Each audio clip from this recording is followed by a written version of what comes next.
Welcome to worship in the Unitarian Universalist Church of Charlotte. Whatever unanswered questions you bring with you this morning, you are welcome. Whether you felt reluctant or excited as you made your way to sit with this community, you are welcome. May you find here a moment set apart from the rest of the week. A moment to explore your own heart and mind. A moment to feel how deeply we are connected to one another. Welcome. Guests and members alike, welcome.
We light this chalice to find inner peace, love for each other, and faith in ourselves. Also, to be welcoming to whomever we meet and kind to all creatures. So gather around this light of hope as we share this time together.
entitled Briefly It Enters and Briefly Speaks by Jane Kenyon. I am the blossom pressed in a book, found again after 200 years. I am the maker, the lover, and the keeper. When the young girl who starves sits down to a table, she will sit beside me. I am food on the prisoner's plate. I am water rushing to the wellhead, filling the pitcher until it spills. I am the patient gardener of the dry and weedy garden. I am the stepstone, the latch, and the working hinge. I am the heart contracted by joy, the longest hair white before the rest. I am there in the basket of fruit presented to the widow. I am the musk rose opening unattended, the fern on the boggy summit. I am the one whose love overcomes you, already with you when you think to call my name.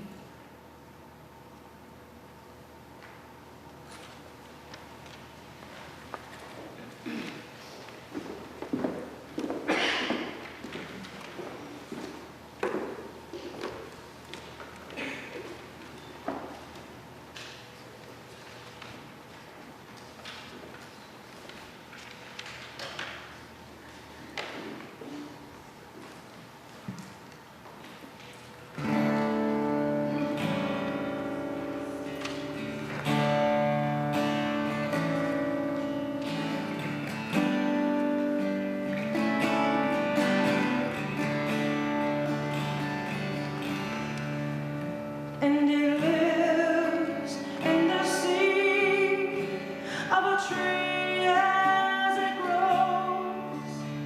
You can hear it if you listen to the wind as it blows. It's there in the river as it flows into the sea. It's the sound in the soul of one becoming free. And it lives in the laughter of children at play, and in the blazing sun that gives light to the day. It moves the planets and the stars in the sky. It's been the mover of mountains since the beginning of time. Oh, mystery, you are alive. I feel you all around. You are the fire in my heart. You are the holy sound. You are all of life.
Our second reading is from The Beauty of What We'll Never Know by Pico Iyer. I don't believe that ignorance is bliss. Science has unquestionably made our lives brighter and longer and healthier. And I am forever grateful to the teachers who showed me the laws of physics and pointed out that 3 times 3 makes 9. I can count that out on my fingers any time of night or day.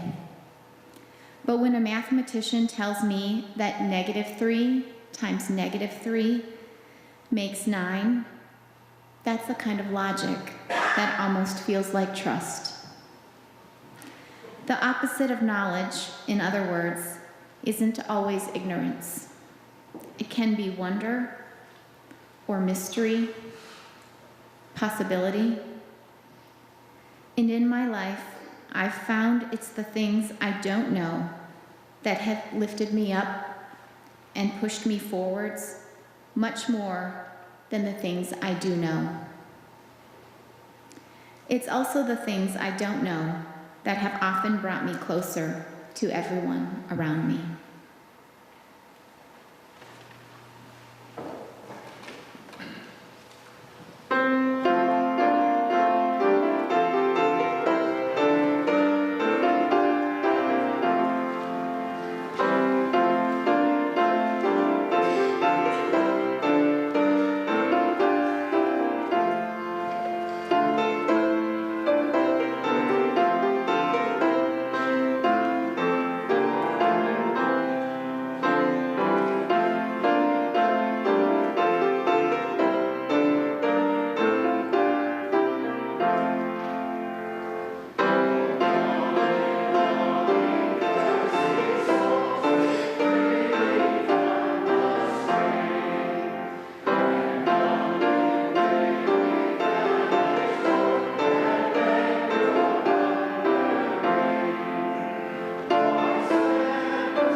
When I was growing up, we would take the long car trip to visit my grandparents in West Virginia about 3 or 4 times a year. And the drive from South Carolina to them took about 8 hours. And my parents only ever made 1 cassette tape for road trips. So we listened to the same one again and again, and I became mighty familiar with the playlist, as you might imagine. And one of the tunes that I heard countless times sitting in the back seat was a pretty heavy one by Randy Newman called God's Song.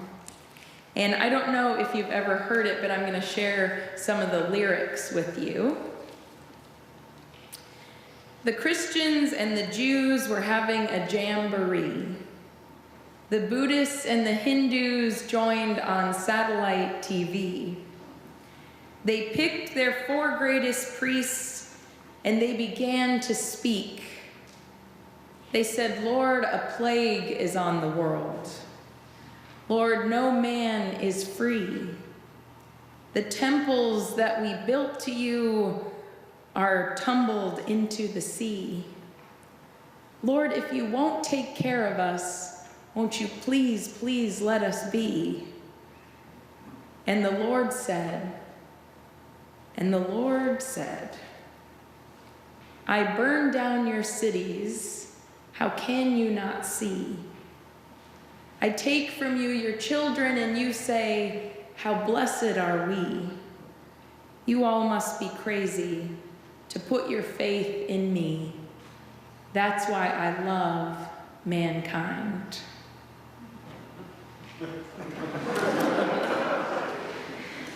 So for years, when people asked me, do you believe in God? I would picture this disinterested, cruel God, and I would answer defiantly and proudly, no, I don't. So I was startled to find during my first year in seminary that when I said God had no place in my life, no place in how I understood existence, I started to feel like I was being dishonest. I identified as an atheist, and as I tried telling this to my classmates, the words suddenly felt uncomfortable. I found myself skipping over that part of my identity in conversation. I started thinking that sometime maybe I should sit down and get clearer about what I think about God. And before long, this being seminary, I got the opportunity. I was assigned the task of writing just that. How do you understand God? What are your thoughts about God? And the assignment tied me in knots. Finally, alone in my apartment in the middle of the night, I began to cry. I decided to just sit down and breathe deeply and stop trying to come up with theorems for proving or disproving the existence of something that suddenly seemed beyond my intellectual understanding. And as I sat there breathing, I began to feel like I was being held. No flashes of light, no voice, just the overwhelming sense that something was holding me. A lot has happened between then and now, but I keep trying to let myself experience this something that holds me more often. When I'm alone, I even try to say the word God out loud. I haven't decided if it's comfortable for me or if it feels right. And to tell you the truth, this is a little strange, but when I'm alone, saying the word God out loud reminds me a little bit of the first time I said a curse word as a child. I was a really well-behaved kid, and I remember taking a deep breath, making sure I was alone, and then cursing. I felt nervous and empowered. There was a sense of uncertainty and exhilaration all at once. At this moment in my life, That's what saying the word God aloud is a little bit like. An unfamiliar, powerful word. I don't think that the word God is perfect. But of course, it's understandable that as Unitarian Universalists, there are those of us who find meaning in that word. The word God is like a stone that gets its shape from countless hands that have touched it for generations. Hands reaching out in worry, reaching out seeking comfort, gratitude, reaching out in wonder, hands seeking strength or clarity. And, of course, as Unitarian Universalists, it's understandable that there are those of us who find no meaning in the word God, who are frustrated or even angered by the word. The word God has been used to justify all manner of cruelties. The word God has been used to stifle research, discovery, curiosity, knowledge, freedom. It's been used to deny our shared humanity. But even putting the word God aside with all its issues, we're still left with the problem of belief. These days, when someone asks, "Do you believe in God?" I still don't know what to say. Perhaps this is because it really isn't about belief. Perhaps that question misses the point. Because why spend time trying to prove or disprove something that I experience, something that I feel? Even if I have trouble naming it, I recognize the divine, the holy, the mysterious, the expansive, and the radiant when I hear a story about it or hear it described. In her book, Big Magic, Elizabeth Gilbert writes about the creative process of the poet Ruth Stone. Stone experienced inspiration as a force of its own, something outside of herself that she was in conversation with. When she lived in rural Virginia, she spent long hours working in the fields alone. And Gilbert writes, Ruth would sometimes hear a poem coming toward her, hear it rushing across the landscape at her like a galloping horse. And whenever this happened, she knew exactly what she had to do. She would run like hell toward the house, trying to stay ahead of the poem, hoping to get a piece of paper and a pencil fast enough to catch it. That way, when the poem reached her and passed through her, she would be able to grab it and take dictation, letting the words pour forth onto the page. Gilbert continues, sometimes, however, she was too slow, and she couldn't get the paper and pencil in time. At those instances, she could feel the poem rushing right through her body and out the other side. It would be in her for a moment, seeking a response, and then it would be gone before she could grasp it, galloping away across the earth, as she said, searching for another poet. What is it exactly that Ruth Stone could hear coming toward her? What is it that rushed through her body?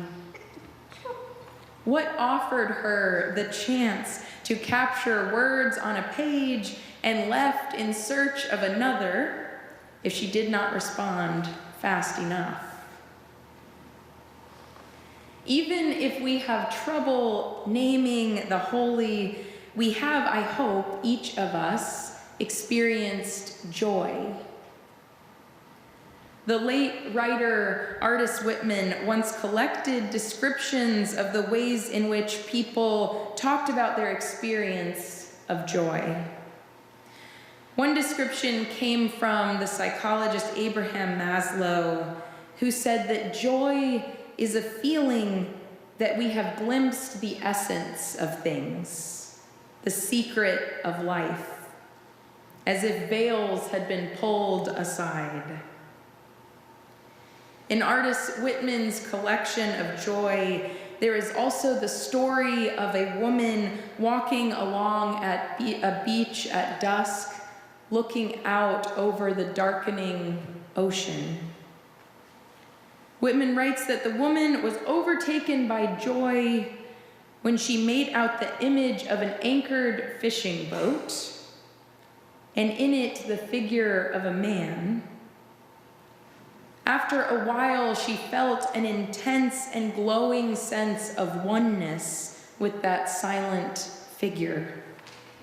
It was as though sea and sky and night and those two solitary human beings were united in a kind of profound identity. After studying her collection of joyous experiences, Whitman concluded that joy is the feeling that we have touched the hem of something far beyond ourselves. And she adds, having known it myself, I have known in a flash of deep illumination that there is in the universe a light, a stuff, a web, a substance in company with which one can never be lonely. What to make of these descriptions of joy as something that visits us from beyond, some invisible web that connects human being to human being.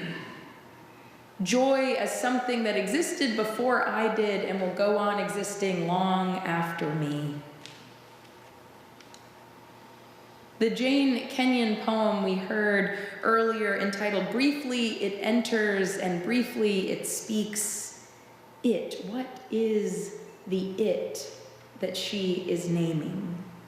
The something that sits with the hungry child and is present in the gate and the working hinge.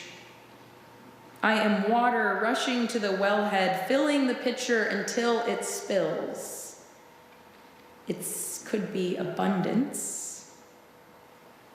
I am the patient gardener of the dry and weedy garden.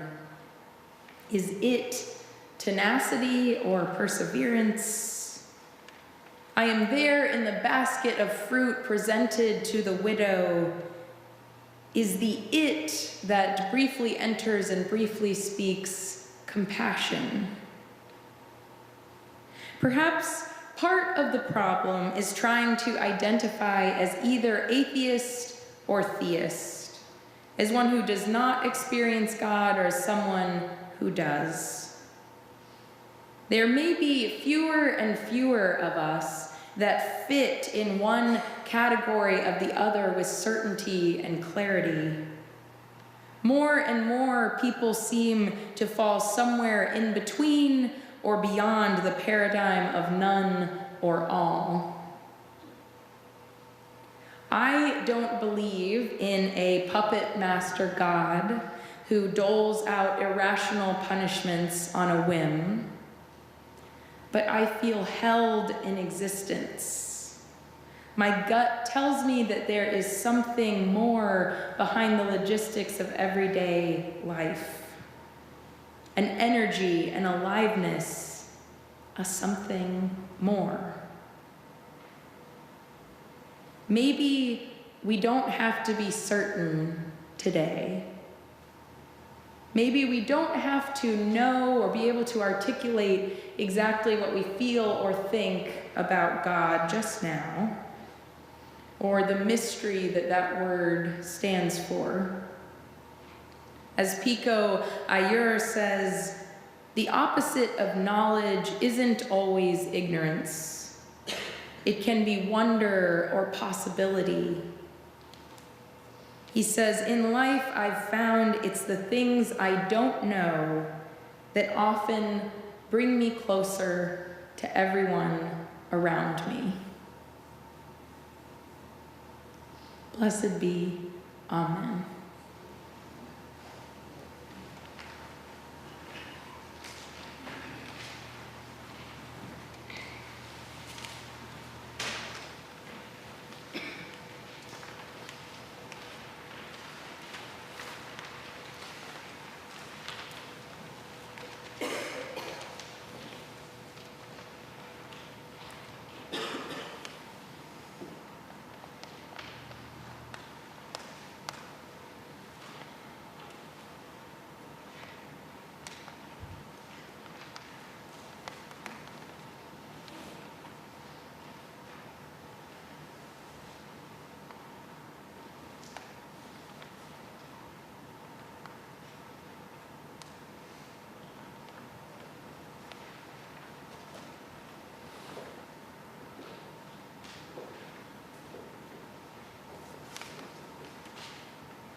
My name is Megan Beverly. My husband Justin and our family have been members here for about 10 years. I grew up going to a Catholic church in Minnesota. For 9 years, I went to Catholic school. We never missed church on Sunday.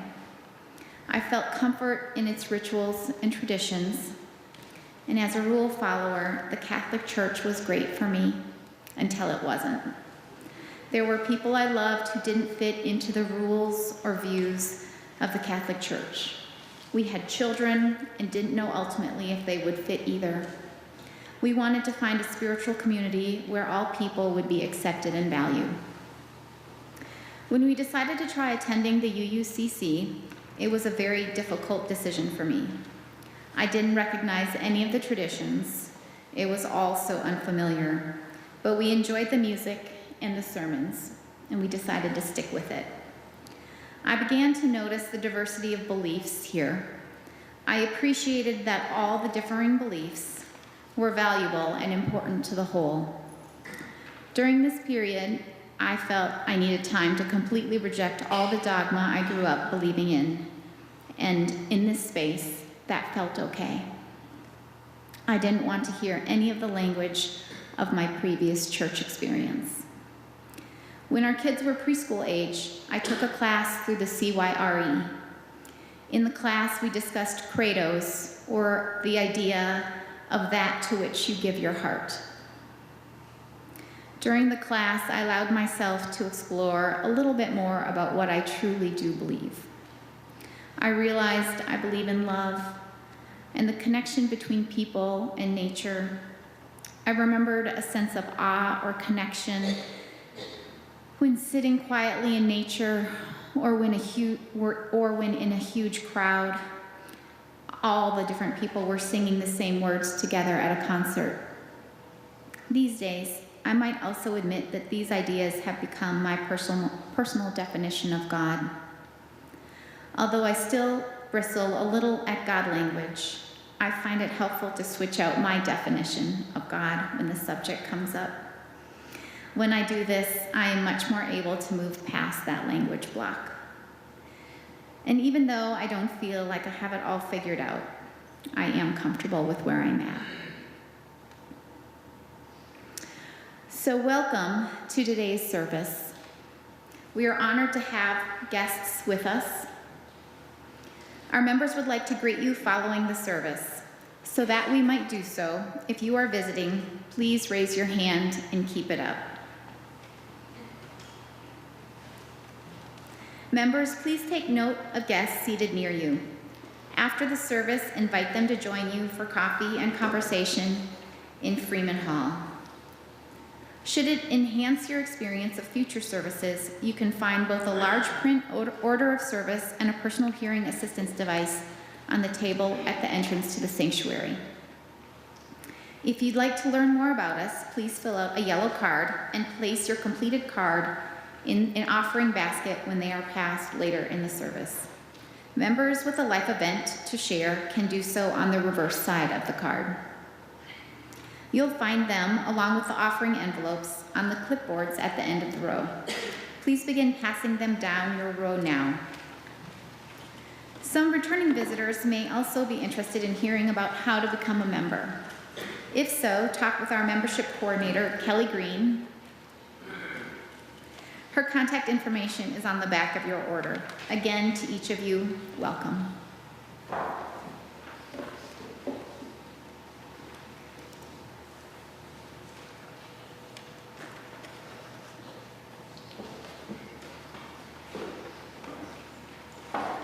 I add my welcome to Megan's as well. And if you're interested in learning more about us, you can read some of the details in the back of your order of service, or you can explore our website or read our e-newsletter, Currents. I'll just draw your attention to a few items. There will be a screening of the Sierra Club's new film, Reinventing Power, America's Renewable Energy Boom, and that will be this Wednesday right here in the sanctuary. To create an energized sense of togetherness, this summer we are going to offer just one Sunday service at 10 a.m., and this will be true starting July 1st and ending September 2nd.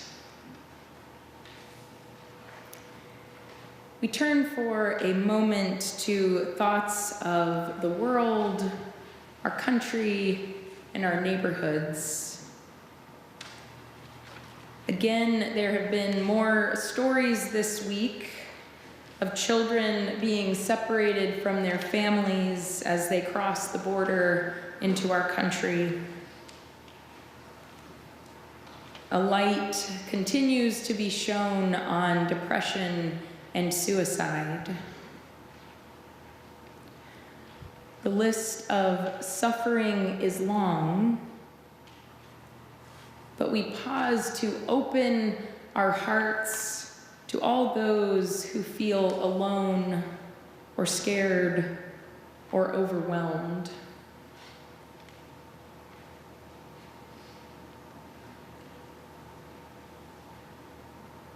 We hold also this congregation, this community in our thoughts. The unspoken joys and sorrows each of you carries as we come. On this Father's Day, if you are celebrating, joy be with you. If you are mourning, love be with you. If it's your first Father's Day, blessings. Let us especially hold with love Charles King as he mourns the recent death of his father. Whatever burdens you are carrying, whatever joys you are celebrating, may you feel held by this community. Would you be with me in a time of meditation and aspiration?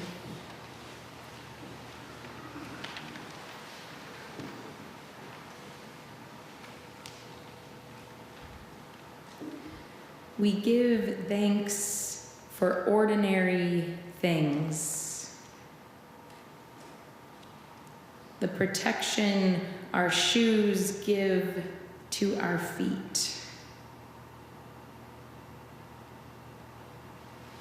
The simplicity of wheat ground into grain for our breakfast.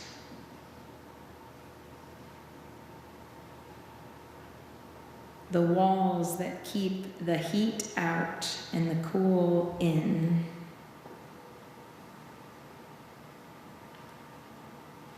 Sunshine, water we can drink, a good night's sleep.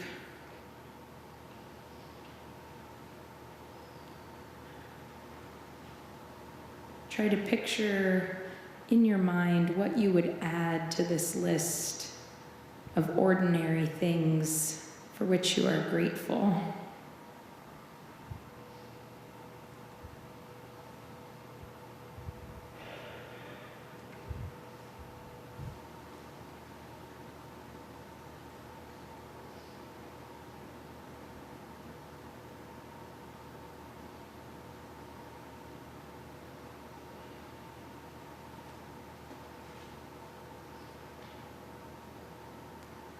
We give thanks for the often forgotten nourishment of ordinary things. Amen.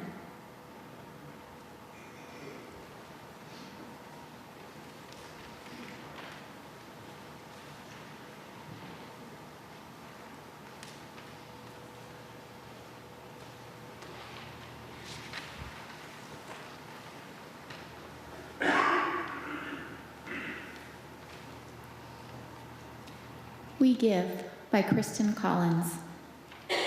We give to remind ourselves how many gifts we have to offer.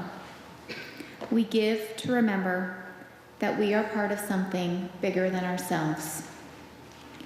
We give because we believe in music and sacred space. We give with the faith that together we have enough. The offering will now be given and received.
Please join me in an affirmation of faith, rising in body and/or spirit.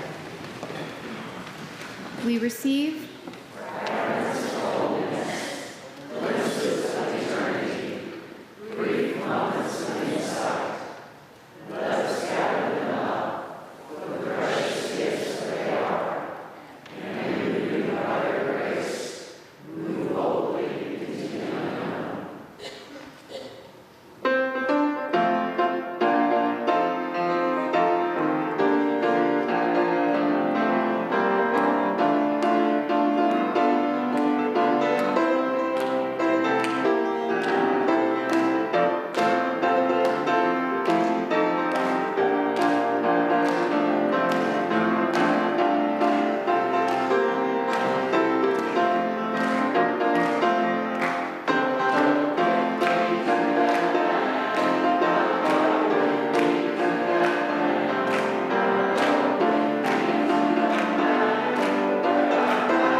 Whatever your thoughts and feelings about the word God or the mystery that it stands for, may we leave this place together in a spirit of possibility.